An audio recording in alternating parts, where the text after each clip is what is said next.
두 여자의 등장으로 술자리의 분위기는 다소 누그러졌다. 대통령은 빠른 속도로 술잔을 비웠다.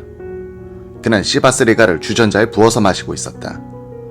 양주잔은 주로 대통령과 김계원 비서실장 사이에서 오고 갔다. 차지철 경호실장과 김재규 정보부장은 술잔에 입술을 갖다 대는 신용만 하고 있었다. 김재규는 담배도 피우지 않았다. 신재순 양이 보니 김재규가 맞은편에 앉아서 고개를 떨구고 있는데 신양의 오른쪽에 앉아있던 차 실장이 또 한마디를 거는 것이었다. 요즘 정보부는 뭘 하는지 모르겠어. 부산 사태만 해도 그렇지. 대통령은 또 시국 문제를 꺼냈다.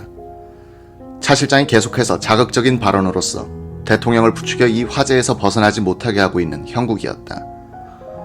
오늘 삽교천에 가보니 공해도 없고 공기는 그렇게 좋은데 신민당은 왜 그 모양이요? 신민당은 주류가 중심이 되어 강경으로 돌아섰습니다. 정운갑을 미는 것은 비주류인데 국민들은 이들을 사쿠라시하니 힘이 없습니다.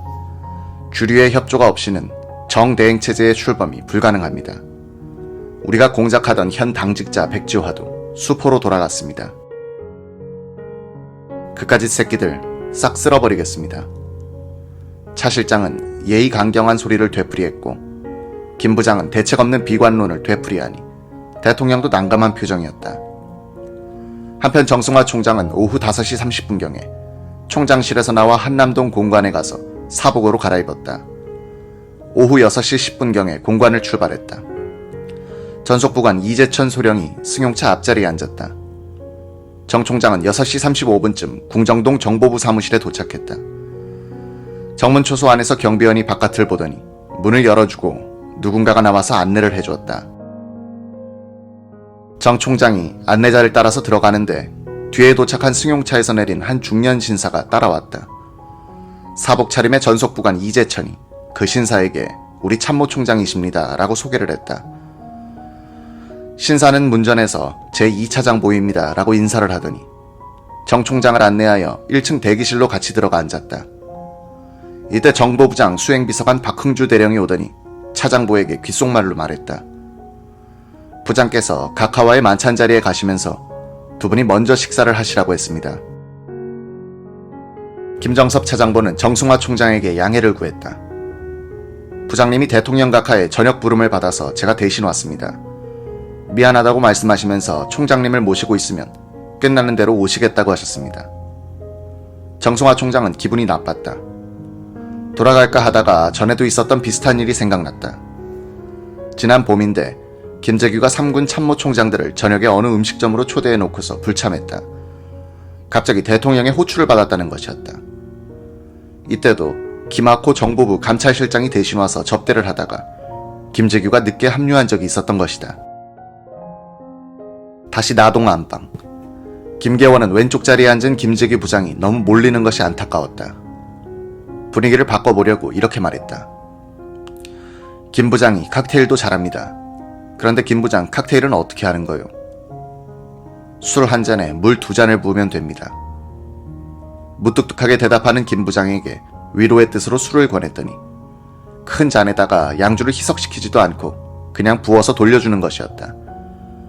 김재규가 암살 준비를 위해서 만찬장을 뜬 시각은 지금까지의 수사 발표에선 저녁 7시 직후로 되어 있었다.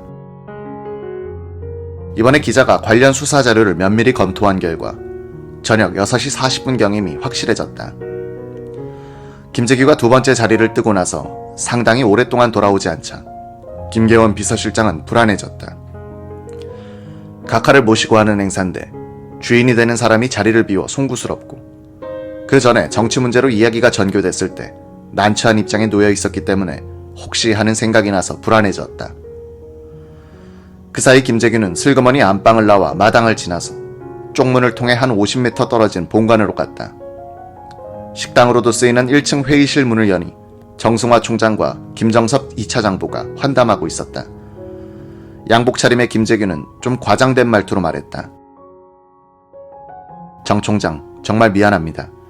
계엄 사태 하에서 정부가 여러 가지로 판단한 자료를 가지고 이야기를 좀 나누려고 했는데 대통령 각하께서 갑자기 만찬에 부르시니 안 갈 수도 없고 금방 끝내고 올 테니 이 사람과 이야기를 나누고 계십시오. 김재규는 억짓기가 있는 너털 웃음을 터뜨리더니 이렇게 덧붙였다. 이 사람 국내 담당 차장보는 나라 안이 돌아가는 것을 저보다 더 잘 알고 있습니다. 저도 빨리 끝내고 오겠습니다. 같이 식사를 하면서 기다려 주십시오.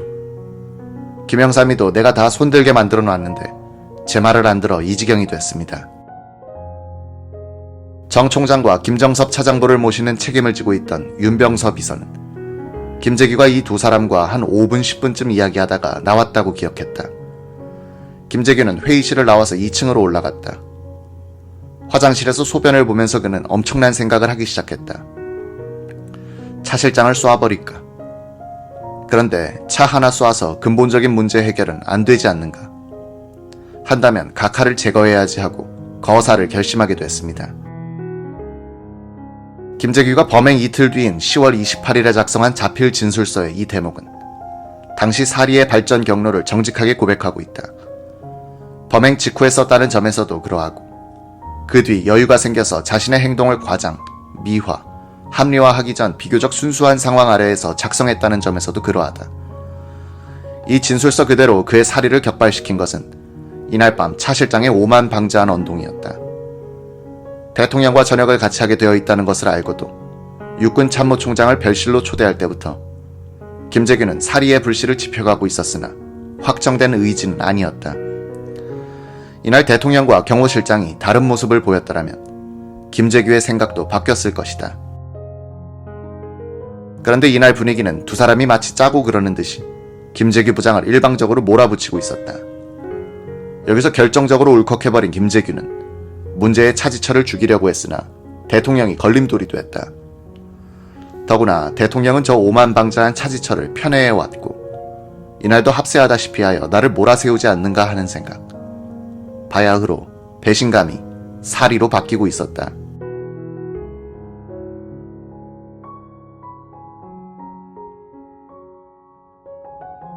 박정희까지 쏘자는 결론에 도달한 김재규에게는 옆집에 초대해둔 정승화 총장의 존재가 새로운 의미를 띠게 됐다. 김재규는 화장실에서 나오자 책장 선반 책 뒤에 감춰두었던 32구경의 작은 독일제 호신용 권총을 꺼내 바지 오른쪽 호주머니 속에 유달리 크게 만든 라이터용 주머니에 집어넣었다. 나동의 관리 책임자인 남효주는 대통령 일행이 식사 중인 안방에 음식을 들고 들어갔다가 부장이 보이지 않자 신경이 쓰였다. 그는 방을 나오자마자 현관으로 가봤다. 부장의 신발이 없었다. 주방으로 돌아오니 식당차 운전사 김용남이 보였다.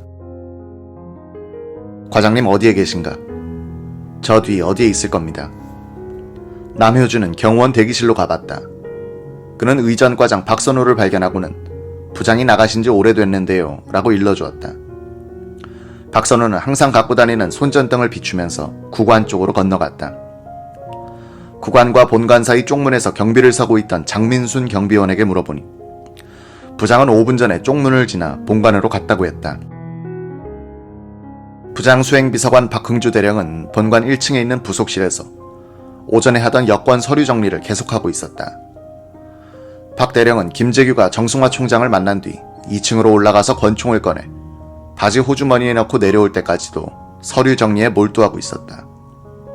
본관 정문에서 인터폰으로 부장이 나가십니다 라는 연락을 받고서야 현관 문 밖으로 나가서 부장이 나오기를 기다렸다. 김재규는 본관을 나오더니 박흥주 대령에게는 아무 말을 하지 않고 구관 쪽으로 걸어갔다. 이때 박선호는 본관 현관을 걸어 내려오는 김재규, 박흥주 두 사람을 만나자 플래시를 비추면서 부장 곁을 따라갔다. 박흥주는 뒤에 처졌다. 구간으로 통하는 쪽문에 거의 다 가더니 김재규는 돌아서서 박 대령을 향해서 이리 오라는 손짓을 했다. 세 사람은 구간으로 들어가서 잔디밭에 들어섰다. 김재규가 말했다. 둘 다 이리 와. 어두운 가을밤 찬 공기를 마시면서 이야기하는 모습이 됐다. 박흥주가 보니 김 부장은 죽기가 어리고 긴장된 표정이었다.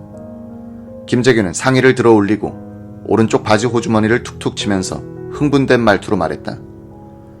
박선호가 보니 호주머니가 불록했다. 박 대령의 시야에는 호주머니에 있는 권총이 살짝 들어왔다. 자네들은 어떻게 생각하나? 나라가 잘못되면 자네들과 나는 죽는 거야. 오늘 저녁에 내가 해치운다. 방에서 총소리가 나면 너희들은 경호원들을 처치하라. 육군 총장과 2차장부도 와 있다. 너희들 각오는 다 되어 있겠지? 각오는 되어 있습니다. 박선호는 얼떨결에 대답했다.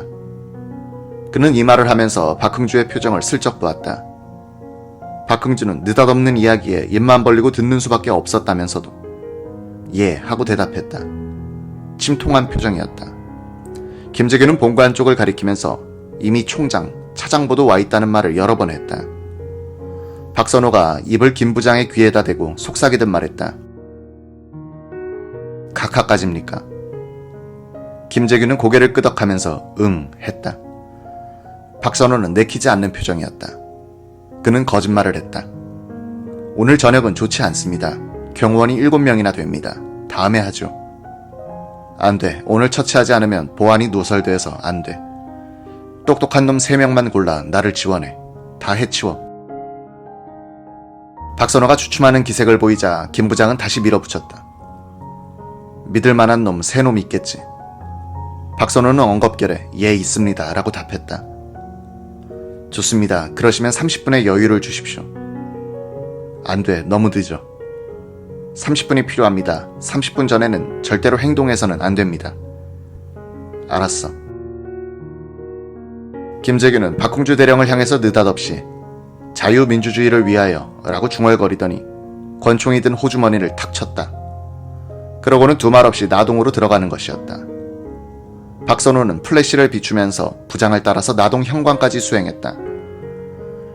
이들의 수작하는 장면을 바라보고 있었던 본관 정문 초소 근무자 이말윤에 따르면 이 세 사람들이 붙어서서 대화한 시간은 1분쯤이었다고 한다.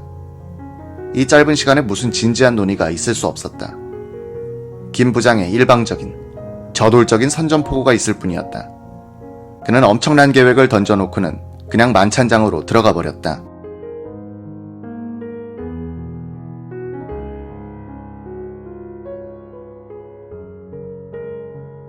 이 계획이 성공하느냐 실패하느냐 하는 열쇠는 이제 김재규의 손을 떠나 두 박씨 손에 넘어온 셈이었다. 나중에 계엄사 합동수사본부 수사관 앞에서 그리고 법정에서 박흥주는 당시의 기분을 이런 줄거리로 설명했다. 부장이 오늘 해치운다고 했을 때 처음에는 무슨 말인지 몰라서 어안이 벙벙했습니다. 부장과 박선호 과장 사이의 대화 내용과 그 뒤에 계속되는 말을 듣고 보니 대통령 각하와 경호실장을 자기가 살해할 테니 경호관들은 박선호와 제가 처치하라는 뜻으로 알아들었습니다. 김 부장의 말을 듣고 정신이 없을 정도로 놀랐습니다. 헤어져서 제 사무실로 오면서도 부장은 민주주의를 위해서 하면서 각오가 서서 들어갔는데 나는 어떻게 해야 하는가 하는 생각을 골똘히 했습니다. 저는 이미 호신용 25구경 베레타 권총을 오른쪽 허리에 차고 있었으나 너무 작아 쓸 생각을 하지 않았습니다. 본관 주차장에 가서 부장차에 두고 내렸던 저의 휴대용 가방을 열고 독일제 9연발 권총을 꺼내어 7발을 장전한 다음 왼쪽 허리에 찼습니다. 이 총은 1978년 4월 1일 수행 비서관으로 부임하면서 정보부에서 지급받은 것이었지만 너무 무거워서 차고 다니지 않고 항상 가방에 넣고 다녔습니다. 그러고는 1층 부속실에 들어가서 담배를 피우면서 생각해봤습니다. 육군 총장과 정보부 2차장보도 와 있다. 준비도 다 돼 있다고 한다. 부장은 한국에서 모든 정보를 다 알고 있는 분이다. 부장은 나도 모르게 이미 모든 준비와 계획을 다 해놓고 있다가 오늘 기회를 포착하게 되자 갑자기 명령하는 것이 아닌가. 한편으로는 저의 마음 한구석에 언제 그런 준비를 했을까 하는 의심도 생겼으며 착잡한 신경이었습니다. 시간은 자꾸 흘러갔습니다. 내가 김 부장과 아무런 인연이 없었다면 이런 일도 없는 것인데 이제는 어쩔 수 없다는 생각이 들었습니다. 궁정동 본관 1층 부속실에서 생각에 잠긴 박흥주 대령이 초조해 보였던 모양인지 옆에 있던 윤병서 비서가 물었다. 과장님, 왜 담배만 피우세요? 아무것도 아니야.